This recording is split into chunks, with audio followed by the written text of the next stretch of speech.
like podcasts, whether it be like skate or like rap podcasts. And so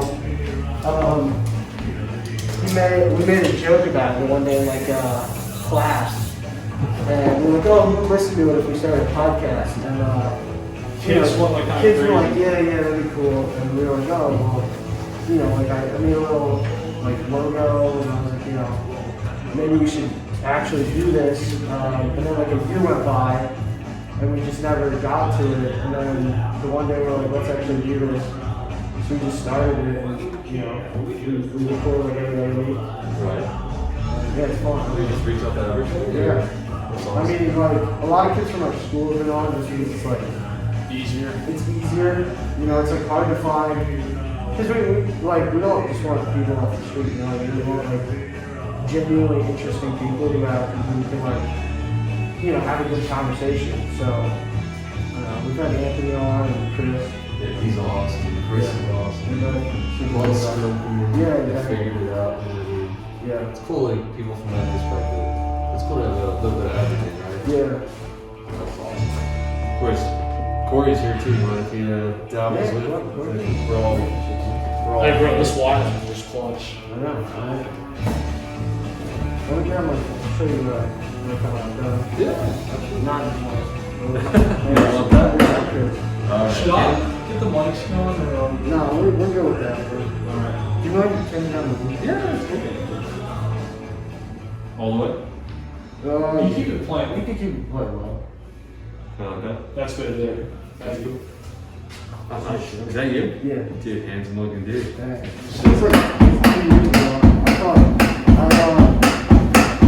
I was sending out pictures to like colleges, like a college Instagram account, and I picked that one just because it's like the six. Awesome. So you like it a little more grown in on the sides? Yeah. Scissor overcome? Yeah, maybe a little bit shorter than that, just so it kind of goes back to that. Sure. But yeah. I mean, if you want, we could do a little bit of clipper work. Otherwise, I could just use straight up scissors and straight razor the whole way. Yeah, that's cool. And then with the length up top. Yeah, we got a haircut in like a year.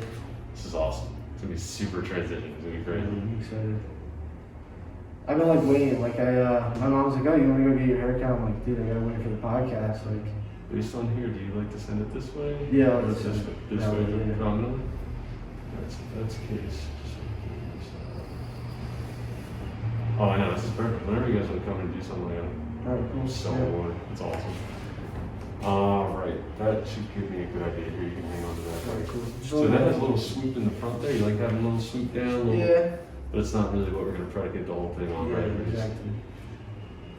something along the lines of that. Yeah.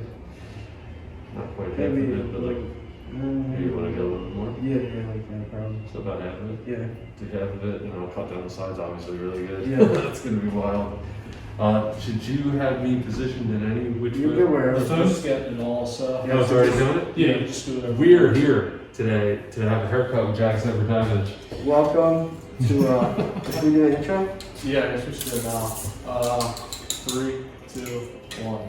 Ladies and gentlemen, Ladies and gentlemen. today is probably our most unique episode of the podcast ever. Jack will be getting his haircut while we are interviewing James Shields, owner of True Believers Barbershop. So, James, want to introduce yourself? Hi guys, I'm James. This is my apprentice Cory. Also known myself as Straight Blade Jimmy or Cory Ray. Do you have a moniker yet? Clipper Ray. Clipper Ray, and Clipper Ray to be eventually. I heard yours is also the Trim Reaper. Oh, the Trim Reaper. Yeah, that's a fun one, just for fun. I like that one. I do like that one too. But yep, I've been cutting hair for about 7 years now, and I managed a shop in Doylestown and transitioned over to do this, follow my dream of having my own shop, an old school, my take on an old school barbershop. By 30 was my goal and just made it happen. So When did you open here? So we opened November 1st of 2020. Wound up opening up and getting an SBA loan and going through this whole process. Yeah, what was it like opening? I mean, you opened that during the pandemic, right? Yeah, opened up during the pandemic. It's a wild process during all that stuff. I mean, everybody around you is like, everything's falling apart. everybody's has their own woes and just problems that they're going through. And even for me, like finally make it happen, and the whole way, the way I saw it, if I didn't do it when I did it, I was never going to do it right. So I'm just cautioned to the wind, let it kind of go, and make this thing happen, make it real. And I see people out there sick, people that have died. I know that it's hit people so much harder than it has for me. And you know, if you don't make the big jump, you never know if you can make it to the other side and make something bigger out of it, like a crazy situation like this. So I just did it, and I didn't know what was going to come of it. I had a vision with my fiance Ashley, and love you. And you know, we just kind of made it happen. We hunted for every single thing that's in here. It's everything, every item, you want to call it an artifact, whatever you want to call it, has a journey and a story to tell as well. It's in here, and even down right to the chairs. The chair that Jack's sitting in right now is literally from the late 1800s. Wow. Like your typical porcelain chair that you may find in old school shops out there.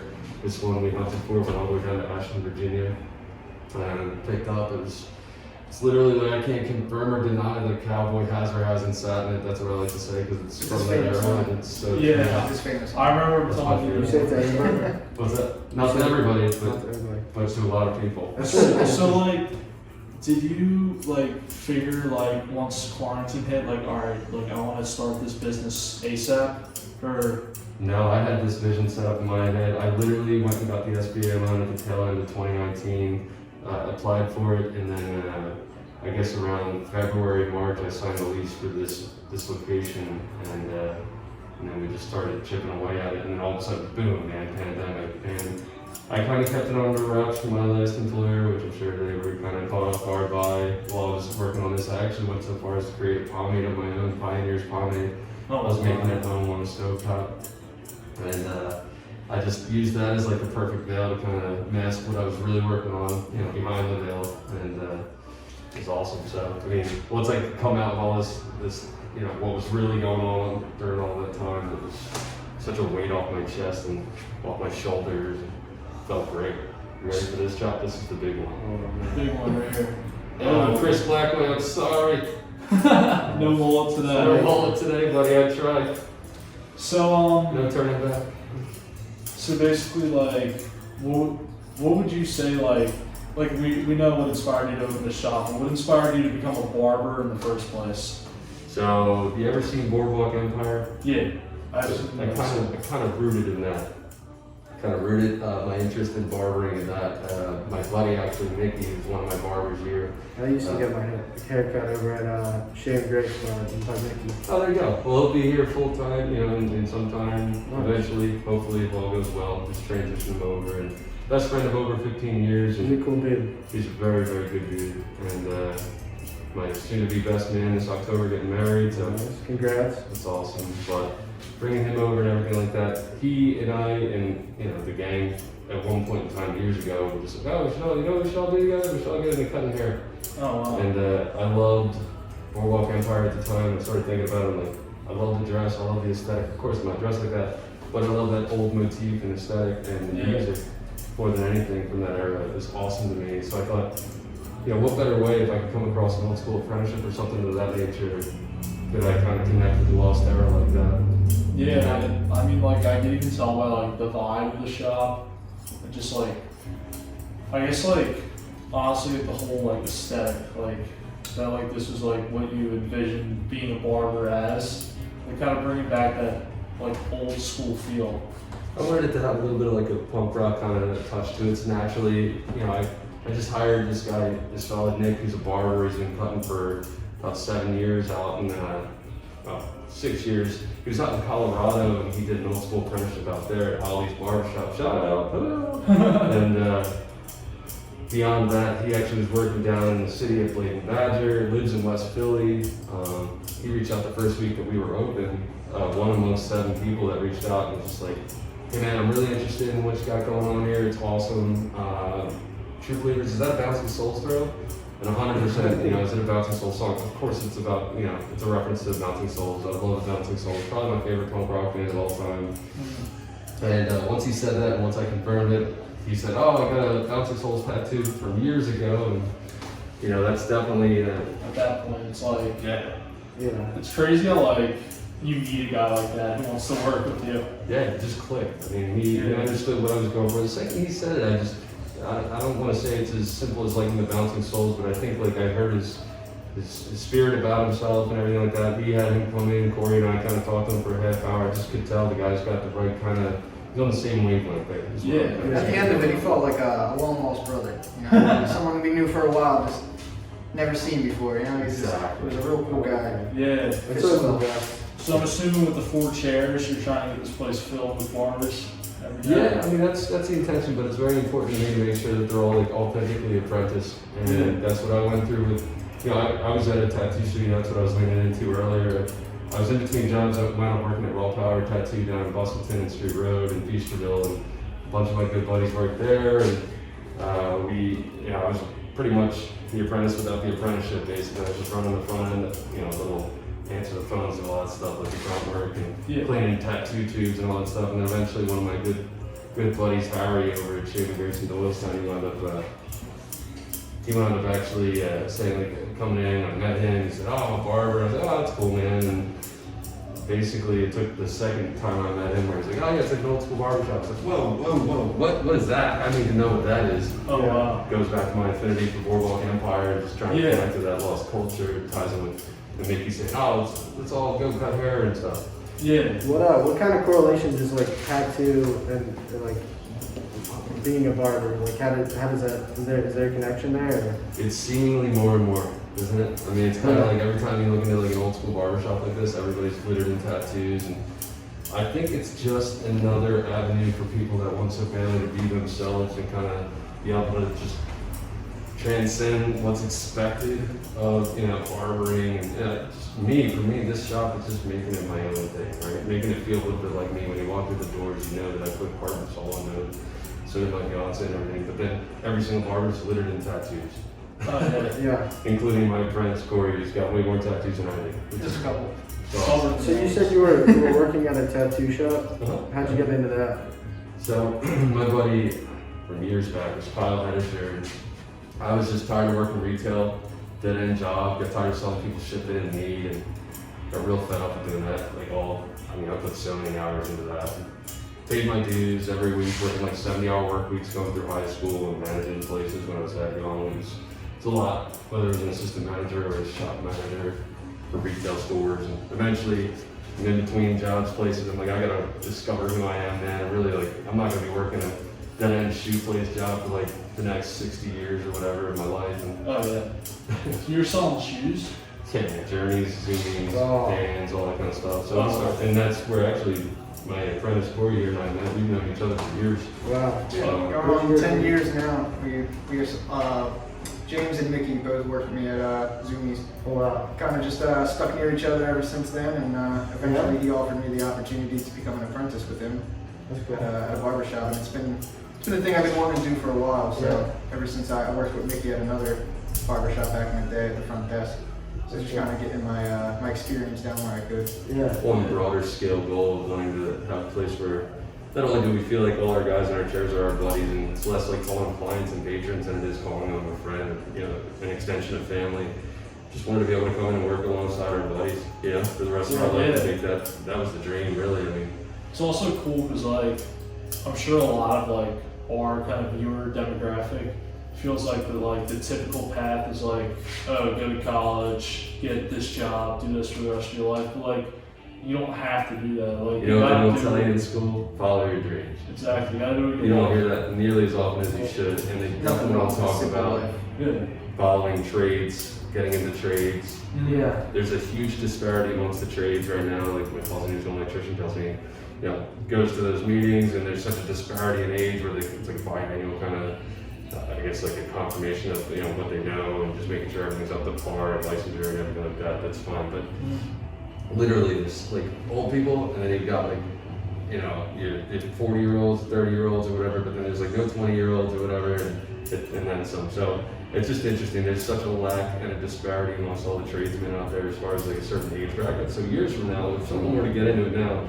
and they hop on, they create their own business down the road, you're going to kill it because there's such a lack of availability for what's out there and those that can help you. So yeah, talk about plumbing, HVAC, all that stuff. Yeah. How did you go about starting the shop? I mean, it's I feel like it's a very big task. Like, what was the foundation? Like, how'd you start? So, that's a good question. I just kind of decided, I came home one day and I said, you know what, I'm going to do this thing. Am I going to do this thing? I'm almost 30. Yeah. I'm kind of going through these waves of emotions, so to say, at the old spot. I'm like, man, I really want to do this. I know I'm getting married next year. If I don't do this now, I'm never going to do it. And I've had many a conversation with my fiance, like, should we do it? You know, I believe in this. I believe in what I got. I think we got a good thing going. I know I'm going to have a good team. And I know I think I've got enough drive to make this happen.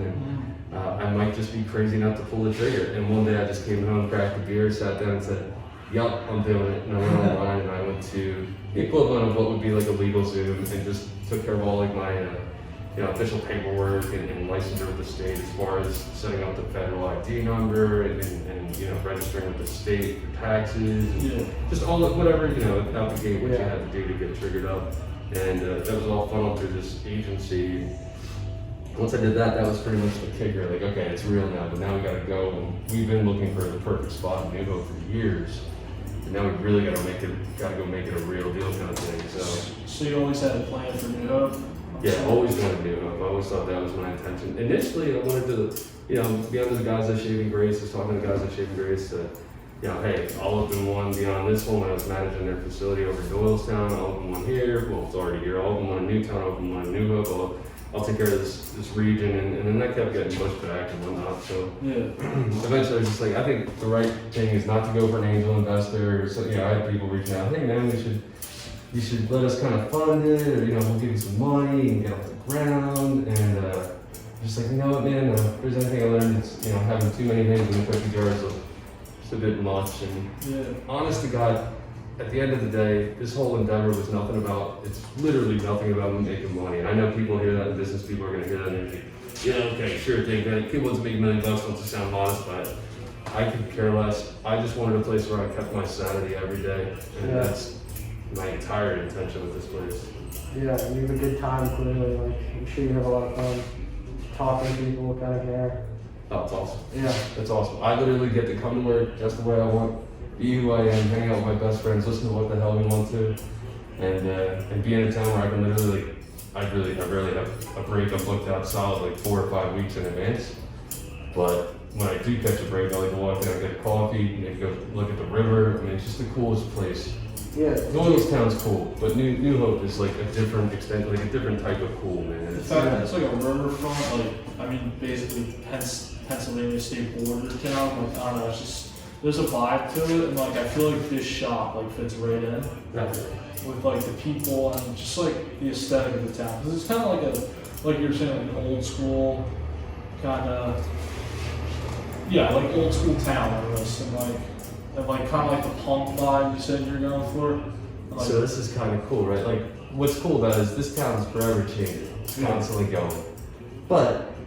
What's kind of neat is you'll never be able to take the river from the town. A lot of the locals hate some of the changes, right, that are coming, some of the additions of the hotels, and more and more parking lots and all this stuff. Yeah. But that tourism fuels your town anyway, so you kind of got to take the good with the bad. Yeah. But what it will never be able to take from this town is the fact that you are a riverfront town, and you are right there, and across the bridge is Lambertville. Lambertville's a nice town. Oh, it's so cool. It seems like the tourism is kind of. Yeah. It's more towards the New Hope, and then all the New Hope locals kind of frequent Lambertville. Yeah. So did you grow up around here?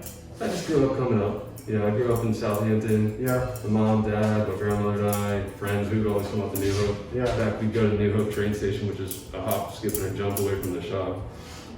We'd go up there and just sit down, and they're always playing old school music outside of it. And that's cool. I always thought that was kind of cool, but. Yeah, man, to go off of that a little bit further, I actually reached out for the shop here, True Believers, Bouncing Souls Throw, right, and the punk rock thing. So I reached out to Greg Adanito, the lead singer, and I asked him, hey man, I know you're doing art, and it would be really cool. I've got tokens of Brian Keeneland in here, some art that he's done. And he's a tattoo artist up at Anchors Away out in Bradley Beach. And well, since I got something from Brian, I gotta have something from Greg. He does a lot of like really cool, obscure, fun like paintings and stuff like that. I gotta have some kind of painting from Greg in here, the lead singer of the band. And Oh yeah. so he did it, and I have it in my apartment. I don't have it in here right now. I gotta get it framed up, but he suggested doing like a portrait of the shop out front. I was like, oh dude, that's awesome. That's sick. So I've always dreamt of having that for one, you know, my own shop, let alone like a portrait, similar to like, sort of like The Office and you know, the show Yeah, The Office, how they had like yeah. that painting up on the wall, which is Yeah. cool. Speaking of legendary show. For the photo, I guess Pan did a portrait of it, right, or something like that. Yeah, I think yeah. of it, but I always thought that, and he suggested it, so I said, oh, screw it, dude, let's do that. Yes, that's so sick. Yeah. But what he told me in his emails when I was talking to him back and forth, he said, man, it's really cool you chose New Hope. Of all the places in the world, like, you know, when we were kids back in the 80s, we'd come all the way down to New Hope from Asbury Park. And that was like a little haven, like a little punk rock haven in the 80s. Oh, yeah. And I didn't know anything about that because it's funny, you know, coincidentally enough, I always use Asbury Park, New Hope, but Asbury Park as like an escape from New Hope too. Yeah, So it's just kind of like a flip of the coin kind of thing. It's Yeah. interesting to see the other side of it. Asbury Park's pretty cool. I went up there. I went there for the first time a few months ago. It was really cool. Such a cool town. I mean, it used to be a little seedier and whatnot, but they cleaned it up and it looks awesome now. Yeah. The casino, you know, eating away, you just walk right through on the boardwalk. It's so cool looking. Yeah. So like, back to like the shop. Like I feel like you have like so many things in here, like hair product, beard balm, like all that. Is there anything like you'd like to add, like anything else that you like have envisioned to like add in here? Maybe just my own like line of like any kind of products. I've got some friends that are in the fragrance industry and that have become clients and been cutting for a while, and it kind of steered me in a direction to have my own stuff. But more than anything, I just wanted to be a grooming emporium. Yeah. And the brands that you'll find in here are, you know, five or so brands that I've used from over the years that I trust, and brands that I've grown to love. So I wanted to have everything, you name it, shampoos, conditioners, beard balms, aftershaves, shaving creams, you name it, I've got it. And it's not like the stuff you'll find over the counter, because the stuff over the counter just isn't as good. So, and I don't mark my prices up nearly as much as I should. I think it's a really good price point. You beat a lot of online prices, and I've been told that by multiple clients of mine. So, but yeah, I mean, if I had something down the road that, you know, maybe like a shot cologne or like a shot of shaving cream or something.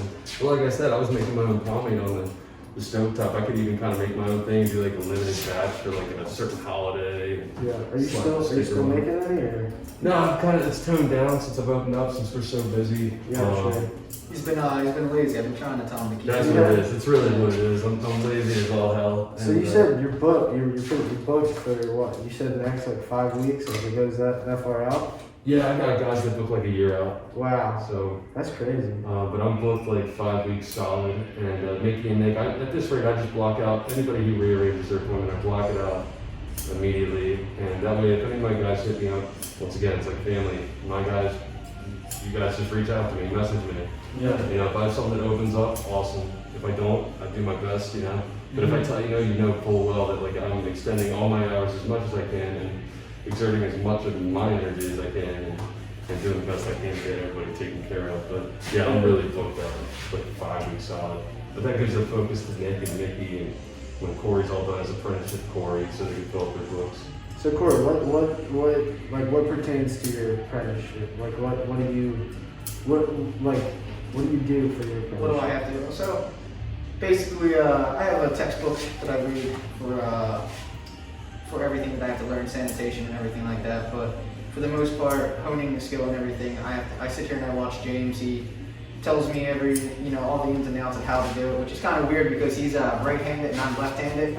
So yeah, he's kind of learning as I am in the situations on we're sitting here, dropping things all over, trying to like switch up hands to show each other what's going on and whatnot. So it's really fun on that. But yeah, I feel like I would learn so much more doing the old school apprenticeship than going to school. School, it's not personal. It's not You're just in a classroom. Not as intimate. Yeah, it's not as intimate. It's just you're in One-on-one. a classroom. You're just sitting there reading a book for a long time, and you barely get any work on hair. And when you do, it's not really you're not really learning as much as you could be. Yeah. So with the apprenticeship, he's teaching me far more in depth with anything that I can. And I noticed myself from before I even had this. I was cutting hair on my friends and everything. They were letting me practice. I've come such a far way already that my confidence holding scissors, everything like that, everything that I need to learn with doing fades and everything, just I'm excelling much more in this way than I would have been in school. Yeah. I still have a lot to learn, but James is helping me get there, and I get to have many different views of other barbers. With Nick and Nikki being here, I get to learn and kind of make my own style as I go. Are there like different like barber styles, like different ways of cutting hair per se? Yeah, there's many different styles. Some people, like to do clipper over comb a lot more. Some people like to just use scissor over comb. There's using the straight razor itself to perform a haircut, which is an awesome skill to have, and usually you will only find that with old school apprenticeships and everything. Yeah. Most people just use thinning shears and everything like that, which isn't the same look. Looks a little too choppy, where when you're using a straight razor, it's more sculpting and making the hair your own creation. So it's definitely a totally different world when it comes to like how you want to cut hair and the way you do it and everything. So Yeah. So I'm assuming like you got into this for kind of a similar reason James did. You saw your friends doing it. Well, yeah. I mean, I love the tradition. I love old school stuff, man. I have a 1953 Buick at my house that I'm fixing up myself. Oh wow.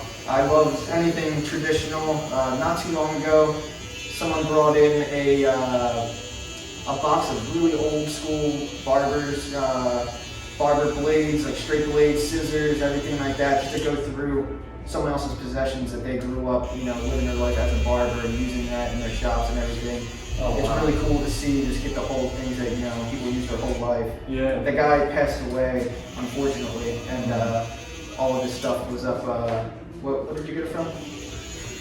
What did you get all the old school barber stuff from? My buddy Chris Smith, he's been coming to me for years, and he came across like an estate that was liquidating, or to some effect, like the guy had passed away.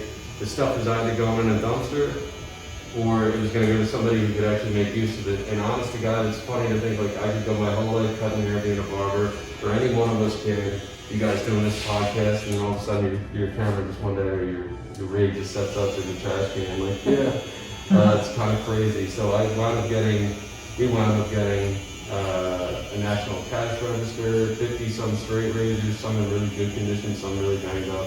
I got a fellow of mine, Dylan Fretz, who actually refurbs blades, and I met through Shaving Grace working there. And, awesome work that he does with Fretz Works, his company. But we got that, and then also, not just that, we got a textbook from the 60s, which is it's so hard to come across, and this one's in mint condition. A lot of magazines, a sterilization system from back then, and then beyond all that, I have the guy's final licenses, like his personal barbering license from like 74, 75. And then not only that, I have he must have owned the shop down Bustleton Ave in Somerton, because I have his shop license from 1951, and then I have his first license from 1932. Wow, that's crazy. Held together with like rope, similar like the Sanderson sisters home or whatever, but 1932. I was going to ask if you had one. It's crazy. So sorry. So yeah, we got everything. Everywhere you see these little blades, can you touch me and tell me? All these like straight razor cases, we call them, they're actually called coffins. Could you go a little shorter from the top? Oh, didn't even get there yet. Oh, Yeah, we're going way from the side. I was just about to ask. That's alright. We go from the sides up, and then I'm gonna go in. It's definitely like a process. I'm just working bottom up, and then go around the edges, and then I'll go ahead with the straight razor. You're gonna see me cut predominantly your hair with the straight razor more than anything, just for the fun of it. So back on that Not question even you're just for talking the fun about. of it, but It's more like, so the tradition is awesome, and then there's the other side, like the bonds you meet, or bonds you create with your clients and everything like that. I'm very fortunate that I have people that walking around town that'll let me, practice haircutting and everything. So they come in knowing that it's going to be a free haircut, and then I'm just getting my licks in and just learning. Yeah. And just hearing people's stories and knowing where they come from. It's a totally different world, and you take a different perspective from other people's points of lives and like how they get brought up and everything.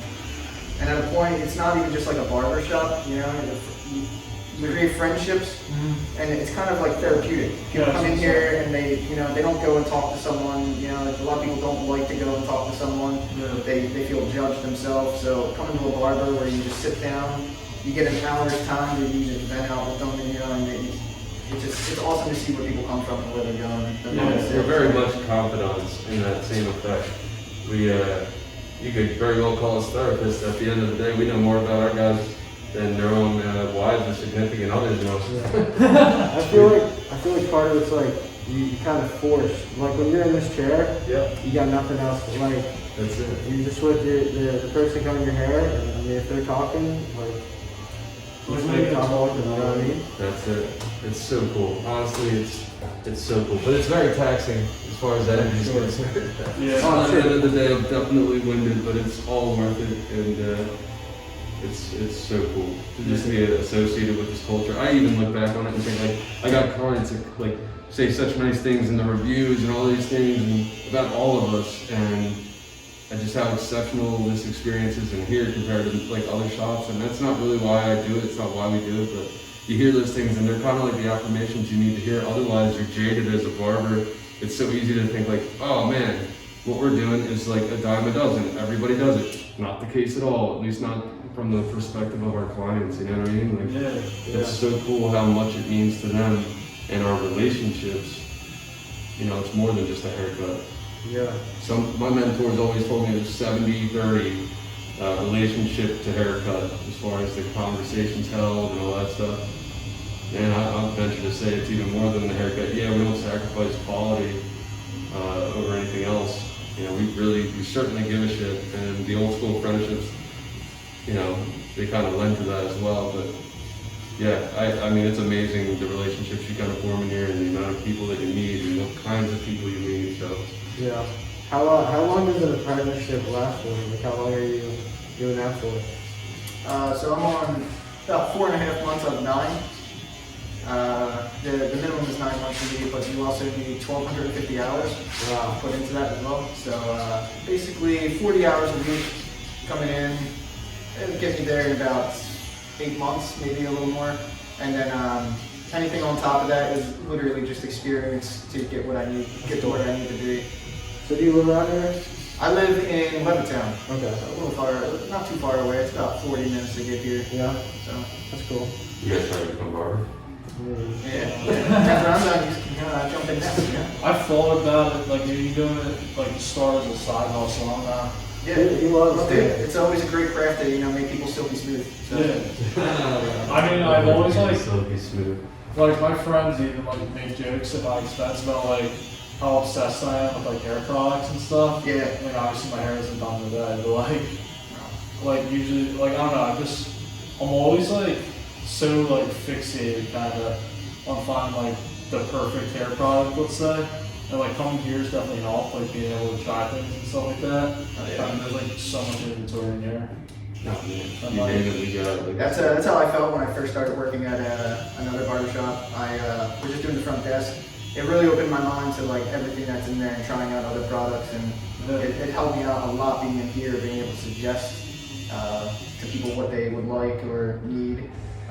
Some of the ingredients that go into it, like if it's healthier for their scalp, stuff like that. If it just helps them out. So if they have psoriasis or anything like that, it'll keep them smooth and doesn't act up on them.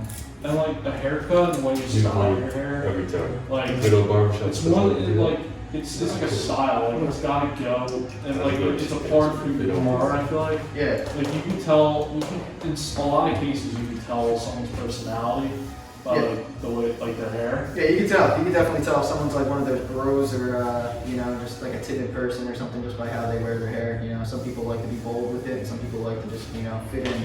Yeah, like, that's the thing. It's Like, definitely a difference. it's more than just like cutting hair. It's like it's almost like I don't know how to put it into words, like a styling aid, kind of like You're an artist. Yeah, I mean, yeah, basically. Another good perk about being a barber is you get free haircuts for life. So Yeah, you true. get your buddies, so it's always a good thing. Yeah, Corey did the last one, but for the most part, it's either one of these boys or it's my fiance. Yeah. She's a stylist down at David Mitchell Salon and Spa in Newtown, and She's awesome. You should follow her as Silent Stylist on Instagram. I love you. Big plug. Silent Stylist. That's it. He's just a kiss up right now. That's all. That's all. I love her. That's awesome. She cuts hair too. Yeah, they gotta keep it in the industry. That way you understand each other that much better. And Yeah. she's my best friend, and she's been cutting hair just as long as I have. She went the Cosmo route. I went the barbering route. And we always say like the reason she went that way is she was curious about it, and she said, I don't know, I just don't think I'll be able to do it. And I said 2 words that kind of stick with her to this day, and it's very much my mantra for many things with anybody who's making a jump to do anything. People that doubt themselves to say, why not? And then for anything beyond that, any response they have, why? Why not? Yeah, exactly. You know what? I actually have a question that I want to know right now. Do salons like do apprenticeships and everything like that, or is it more usually just like the school route? Because like I never even Predominantly the school route, Yeah, you know, yeah, like so a it's Cosmo not- school, things of that nature. And there are certainly barber schools, but they're few and far between. Yeah. And there's just some kind of mystique, kind of like really cool thing about going to a barber shop where only they can take one person at a given time on as an apprentice. Just that's what makes it so cool, man. Like Cory, you lucked out, dude. No, I did. I know how to make friends. I know how to make good friends. No, this is meant to happen, and I mean, it's the just timeline, you opening a shop, Cory wanting to be a barber. Yeah, it actually worked out perfectly because I got let go from my last job just at the perfect time to just start this up. So it was kind of like, if I needed a push, like I got that push. I got sent right off the freaking cliff. So. Where were you working before here? I was a truck driver before, Okay. which I know I don't look like a truck driver, but I was driving around dump trucks and roll offs. third hand. Yeah, right. So that's why I don't get no hair splinters, all the calluses. Yeah. But I was working for that for 4 years, 4.5 years. My dad's a truck driver as well. He taught me how to drive a truck, everything like that. So it was definitely an interesting thing, and I learned a lot being there. I'll take from that, but it was definitely never something I wanted to keep doing. I never liked that line of work. Yeah, and enjoy It's it. not, it's not something that I'm passionate about. Other people have that in them, and it's just diesel trucks and everything like that's not it. I'm more of a car guy myself, so that's why You see a lot of people use sitting chairs, but it's just nothing. I was just waking up every day, working 12-hour shifts, 5 to 6 days a week, just hating it, just not enjoying just myself at all. Yeah, so I would rather hang out with the homies that I've known for 10 years and just, Cut hair. enjoy life, Yeah, just exactly. take it in day by day, meet new people. Be on the road alone all day. Yeah, right, that's it. Yeah. That's it, I hated it. And it was like the same route every time. I would go from like Morrisville all the way to Camden, New Jersey, and just do there. Or sometimes I would just be sitting in a box for 12 hours, just swapping out trailers, going back, and it was not enjoyable. The money was good, but at the point, like he said, it's the sanity thing, man. It's Money's not- not always worth it. It's not always about how much money you're making. Yeah. No guard. So Cory, what there's a question. What are your future plans to become? Obviously, finish your apprenticeship, and then just start being a barber here. Yeah, being a barber here, I'm very much into like automotive sports and stuff like that. I ride motorcycles, cars. I like to drift and do that kind of stuff. So it's definitely a good hobby of mine, and I can do that here and there, and do my barbering. Just meet new people, get the connections I need, and everything, and just live life. Basically, that's all I want. Sounds like a good time. Yeah, just living the dream. That's it. I don't need a lot of money. I just need to have the friends I need in my life, and my hobbies, and that's it. Yeah, that's really cool. I think that's where there's like a lost art in this whole thing too. Not just the straight race and all that, but like people that genuinely give a fuck. Yeah. Oh, You know what I mean? 100%. About what they're doing. Every time I drive here, like, kicking the anxiety for like working for, like, I'll say like this, no offense for or anybody really for that matter, but I'm gonna take it. working for somebody is different than working for yourself. So driving here every day, it's like a weight off my chest and shoulders. Like instead of turning left, in right's down, I turn right, and it's just from that movement or that moment forward, it's so cool. Just to know that like I'm coming to my own place, I gotta unlock my door, and I've paid my dues after all these years and got to where I was going. But for the sake of saying, I feel like the world would be a crazy place if everybody was doing what they wanted to. Yeah, dude. I mean, could you imagine how many how the world would be if all the CEOs who hate their job and aren't waking up super early to go do a job that they hate. How much different the world would be if they were just doing whatever they actually wanted to do. That's just it. I mean, all those like millionaires out there, and there's a ton of them and all that stuff. I mean, like the big ones that sacrificed. Only the ones that I'm referencing are the ones that sacrificed everything: relationships, friendships, family, and all that shit just to make a buck. Yeah. These fuckers end up with nothing in the end, man. Like, you got nothing to show for it, and you're all alone, and it's just gotta be beat. So. Yeah, it doesn't matter how nice of a car you're driving. If you have no friends and how are you gonna enjoy it? You have nobody to go to and go, dude, this thing's so cool. Yeah. Like drinking beer and all that shit. Like I get like a good beer. It's not nearly as good as when I drink it with somebody. That being said, I wouldn't mind being rich, Oh yeah. I mean, being rich is sick. Yeah, it would be cool. But it's like.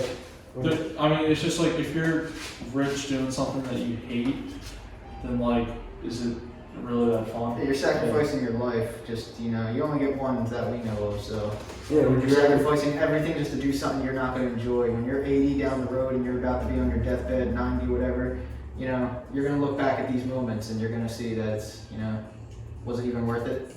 Yeah, would you rather be broke and happy, or? That's it. You can't take none of that stuff to the grave with you, so you're only left with what you got. Yeah, it's crazy.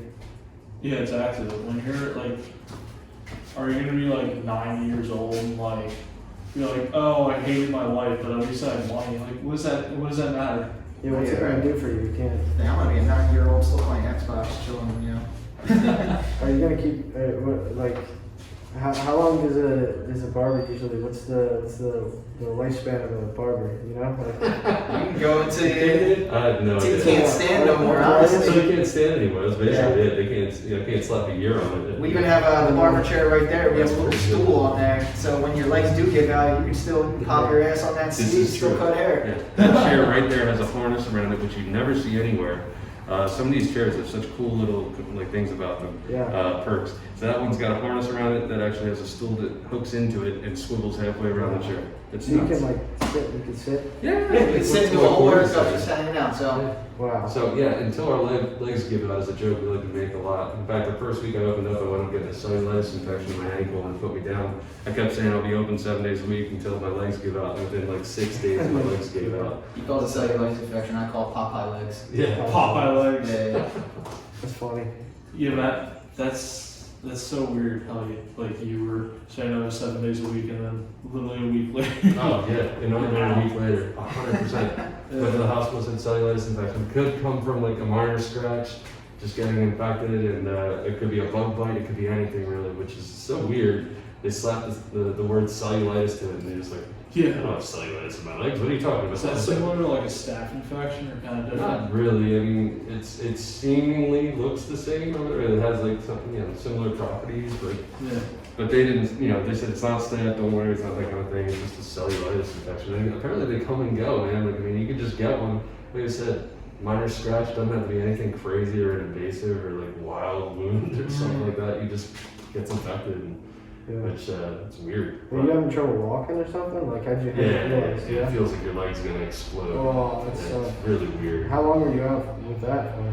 So I was out for. They said I should have been out for like at least a week, but I wound up taking off like 2 or 3 days. Yeah. They gave me some like an antibiotic and cleared it up. I was just opening up and I was already booked out like 2-3 weeks in advance. I was like, dude, there's no way I have to be there for my guys. I can't do that. Yeah. How So a lot of the guys who come in here, regulars, once they start coming, they don't stop. Like how does that work? You got a lot of one-timers, or? Not a lot of one-timers, man. I mean, we do everything we can to make sure that before somebody leaves, for their convenience, that we rebook them because they know how in demand getting an appointment or how hard it can be to get an appointment here is. So, we just, Cory's got that down really well. When we go to check, our guys out ourselves or whatever, and Cory's not here, hey man, we book up pretty far out. Did you want to throw one in? And 9 times out of 10, the guy's like, you know what, you're right, I should do that. And that retention rate just builds and builds and builds. It's just crazy. It's really cool. That's awesome. Does that strictly take length off the hair, like thickness? So what this is doing versus using just a scissor, where it cuts bluntly in a line, if you will, a blunt line, this is actually going to slice cut each hair strand. And yes, everybody in the world like sees this kind of technique and thinks, oh, you can just use thinning shears. You do not get nearly as much control as you do with the straight razor, hands down. Oh, yeah. There's no way to combat that. You could go and buy a million different thinning shears with a million different notch settings, and it just seems totally unnecessary. Yeah. I think honestly, when I use a straight razor up top or anywhere on the head, which, dude, first of all, side note, the fact that you could hand me a sharp stone and I could literally cut all your hair and cut the top and then shave your face with that thing. Yeah. That's cool as shit. Yeah. That's another reason why I wanted to do this. Like I was like, dude, that's cool as fuck. Do you have a straight blade tattoo on you? No, but it's coming. Yeah. It's coming. In fact, I'm thinking like Brian Keenly, Bouncing Souls bassist, tattoo artist. Maybe we do like a 1 year anniversary of being open, get a shop string of tattoos, see what happens, see if I can reach out to them. But How many tattoos do you have? shit, I can't even put Okay, them up what to. about you, Cory? I don't look like I have many. I lost count when I Yeah. was like 18, Yeah. So was that when you started getting them, or? 16. I started getting them. I did it the madman method. As soon as you're eligible. Well, yeah. See, that's the thing. Like my family grew up with a tattoo shop at the corner of Philly Inc. That's cool. So my parents were always cool with tattoos and getting them. They were there when I got my first one when I turned 16. What was your first one? My first one was on my arm right here. It is a memorial for my brother that passed away when I was 14. Oh, cool. And he was into music and he loved tattoos as well, so I figured, you know, I'll get one. I actually used to hate tattoos when I was younger. I never wanted them. I was like, it doesn't make sense. Why would anyone do that? Yeah. It hurts, you know, it's on you for life, you know, it could look weird. And then I got my first one, which they actually put the ashes of my brother in the ink. Wow, that's sick. They tattooed it in me, so on my left arm, you know, the main artery goes right to your heart. Yeah. So they tattooed it in me, so it's kind of like he's always with me, you know? That's really cool. Yeah, I mean, that's what, Yeah, like, it's special, man. that's what I think. Like tattoos, like there are people out there who get the dumbest. Like, I mean, by no means, like, So true. I mean, if it means something to you, it's not dumb. But like, Yeah, yeah. and then you got like that. Like, that's a super crazy, like, intimate yeah. tattoo that like that I would totally understand why you would get that, and then to have that on you for the rest of your life. You know what I mean? That's it. So it's like, it's more along the lines of a story, you know? It's Exactly. when you don't know how to like express that to someone and they want to ask about you, Yeah. the tattoos are a good way to start that off. So my right arm I got tattooed, I got in Cinco de Mayo, the Day of the Dead. It's to celebrate the memory of the loved ones that are mourning their past. So it's, you know, he lived his life and he had as much as he can get out of it, and unfortunately his time was due. So Yeah. he had to leave, but I'll always remember that, and it was a constant reminder to me to always have a positive outlook on life. That's really cool. Yeah, because I mean, at the end of the day, we're all lucky that we're here. Yeah, exactly. You could've- Don't get me wrong though, I do have my stupid tattoos on. Oh yeah, sure. I mean, I got like, Red and that's the Stimpy, thing. Mars Attacks, Well, you know, once you things I get- just enjoy. Once you get a few serious ones, I feel Yeah, like, yeah, yeah. you know. Yeah. I keep them ones, all my That's a nerdy good stuff and everything Yeah, to my I legs. can like, that's what I said. There are a bunch of tattoos I'd love to have, but it's like, if I get that, I'm gonna get other ones. Just so Yeah, it's yeah. not like. Yeah, I was never one of those guys that just wanted to get like a Philly skyline on them and just, you know, it's like- stuff like that. So. Well, Like if- we're just like every guy watching or listening to that. Oh, yeah. It's kind of like that. No, I'm just kidding. Be a little less basic, that's all I'm Yeah, saying. exactly. And I mean, I'm sure, like all the dumb ones you have, like they still mean like Yeah. Oh, yeah. they have a significance. It's not like they're, you know. So I started with the madman method. So my mom was just like, don't get your hands or throat tattooed. And I was like, all right. So I turned 17 and I was like, you know what, dude? I want my hands tattooed. So I went in there. He's like, your parents cool with it? I was like, yeah. I get them tattooed and I go home and my mom's like, she was like, all right, you know, it doesn't look bad. She's like, just don't get your neck done. Yeah. So when I turned 18, someone was like, you won't get your neck done. And I was like, you pay for it, I'll get it. So I got it. Came home, my mom was like, all right, well, Jesus Christ, we can't stop you, so just have fun with it. Yeah. That's great. Yeah, they're really laid back, cool people. I had the so. same sentiment when I came home and had my chest out. And my dad was just like, okay, tattoo your face. What do you have on your hands, Cory? My hands, I have so Metallica is one of my favorite bands, so I have a Metallica tattoo on my hand right there. It's so Oh, sick. shit. Let me see. Yeah, it's my favorite band. too. Is It's it? so Yeah. sick, I seen them once live. Really? Yeah. I got an anchor with a music note inside of it, and that's for my brother as well. He was real into music. He got me into music. It was a real way to kind of connect when I was going through that to mourn and just like to get a control on it. So music kind of helped stabilize me through, you know, dealing with my brother and everything like that. So that's what that one represents. And then I got let live, just to stop being so hard on other people for how they live their lives. You know, everyone's gonna live their life the way they want, and don't be judgmental. Everyone's going through the same shit as you. So yeah, that's really cool. it's kind of just live and let live. I love it. I love like the finger tattoos. So. Yeah, it's definitely a hard one to keep in there, but yeah, I like them too. I was thinking about getting the bottom part done. I just don't know what I want to get yet. Yeah, you gotta find it right. Yeah. That's really cool. Yeah, it's like your body's a canvas, do whatever you want. Yeah, basically. Yeah. I mean, I get judged all the time for it, and I love when people just like look at me like that. And it's like, once again, the live thing, you know? It's just, people are going to do what they're going to do, Just because it doesn't fit your outlook of what people should be like doesn't mean it's right, man. Yeah. James, what was your first tattoo? My first tattoo was an anagram on my right rib side, my right side, and I came home. It was extends from one all the way up to the hips, all the way up to my armpit, and it says respect going one way and family going the other. I gave in, I got an anagram. Oh, wow. In the spirit of Method Man's life and death, right on his hand, which is so cool. On his other ribs, he's got the lyrics to Spice World, so that's cool. Yeah. I'm just kidding. How old were you? I don't want to show you that one now.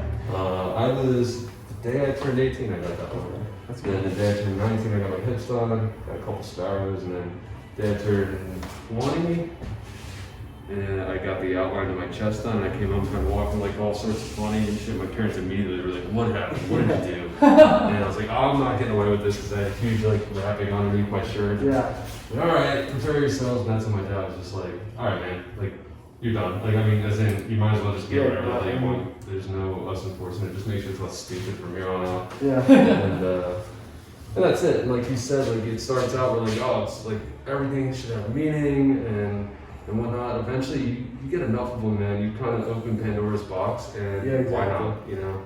Yeah, it's like, I mean, once you get like, it's just, I feel like it gets the ball rolling. I don't know many people who just have one tattoo. That's right. That's it. You get one, it's addiction, man. It's the feeling of it. Sure, they all hurt, but in the end of it, you feel kind of like a relief, you know? It's like the physical pain takes away some of the emotional and some aspects and, stuff you're going through in life. A lot of people use it as like an escape for a while. 100%. You don't think about what's going on in the world anymore. You're just in that moment, in the chair. The sound's going, you're getting scratched up and ink put in you.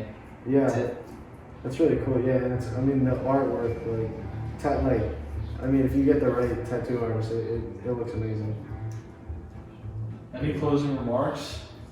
And anything we haven't covered, or? Let's see. Well, let me do this. I definitely want to give a shout out to Christian Cantiello. He just came up this past week on Tuesday. He'd been here before. He gilded our front doors with 23 karat, 18 karat, and 12 karat gold. So a lot of people come up, even kids, try to like peel at it and think that thing's a sticker. It's 100% real. That's crazy. He spent a day and a half doing the doors, True Believers Barbershop, erasing the skull logo with the laurel wreath. He also this Tuesday came up and did that wall painted, hand painted logo, which is so cool. So that took him about 7 I think it's a hours. sticker. Did he do all the artwork too? Yeah. No. So basically, I reached out to Brian Keeneland of the Souls and asked him, hey man, like, I love you guys so much. I've been listening since I was a kid or whatever. Do you care if I use True Believers, which basically is like my message of my journey wrapped up in the song. And I think anybody's journey for that matter, if you listen to the lyrics of it, which I have on the wall over there, Yes, one of I my love lifetime clients, he brought that in. He's a good dude. Brought it in my first week of being over. I'm like, dude, that's got to be front and center over there on the wall in between the stations. But I asked Brian Keeneland, the bassist, like, hey man, do you care if I use the song name as our shop thing? And he's like, no, I just had to come out and get a head shake from you at one point, I was like, yeah, that'd be awesome, dude. Like any of you guys, like, it'd be an honor. And to hear that they used to come out here regularly, it's just like mind-blowing to me, mind-bending. But so I asked him that, he said it's cool. And then I went one step further. I said, hey, you're like a tattoo artist, man. Like, you've been doing this for a long time now. What would it cost, if I commissioned a logo from you? He said, I'll set you up one better. I'll set you up with one of our artists. And that's who actually set up the logo for us. It's really cool. And I went ahead and copyrighted it. So basically, to a degree, the band kind of sanctioned as far as the logo is concerned, and like this being, they were cool with it. It's really cool. And of course, I went for authorization. I needed to make sure they were going to be cool or approval. Like, yeah, it's cool, no big deal. So Sick. it's so cool that it's even the shop itself, the frame of it. It's all got like a story. Yeah. Oh, yeah. It's really cool. All right, well, thank you all for listening. Yeah, thanks. Still there? Thank you, James and Thanks, Cory, James. for Always letting love. us film you. Always love. Asking questions. Peace out, guys.